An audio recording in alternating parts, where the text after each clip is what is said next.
Guys, Workable Story Part 15. So yun na nga, mag-stay ako doon sa Harad guys. Kahit pa paano, nakatulong ako sa project.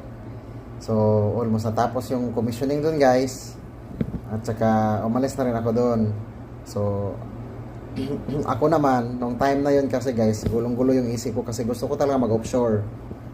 Ang advantage sa offshore kasi guys, kasi for the sake of the family, gusto ko talagang umuwi ng Pilipinas guys every 4 months. Pero ang kontrata kasi ng offshore is every 3 months. So pwede kang umuwi ng Pilipinas pagkatapos ng 4 months. Pwede ka lang umuwi ng Pilipinas pagkatapos ng 5 months. So depende yan sa rotation guys at availability. So since na ang kumpanya ko ng Bilusi may kontrata sa offshore dito sa Fania area, yung area border ng Kuwait, gusto ko talaga ma-offshore. Sabi ko, pag hindi ako ma-offshore nito, mag-exit talaga ako. Yun yung projection ko talaga guys. Pag hindi ako ma-offshore, mag-exit talaga ako kasi 4 na taon na akong hindi umuwi. 4 na taon na ako mahigit na hindi talaga ako umuwi sa Pilipinas. So, optional yung decision na yun guys, na package ka ng bonus na lang yung ma-offshore talaga ako. So, ito na. Umalis na ako dun sa Hawia. Sus, maniwala kasi hindi guys. Hindi man ako na-offshore guys.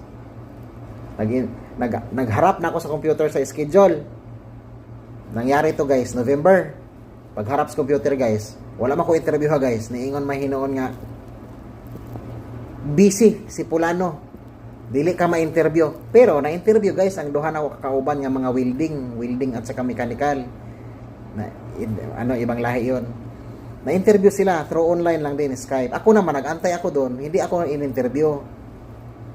Tapos nag-expect akong interviewin ako sa after 3 days. Walang interview nangyari. Nag-follow up ako ng 2 times. Walang interview nangyari.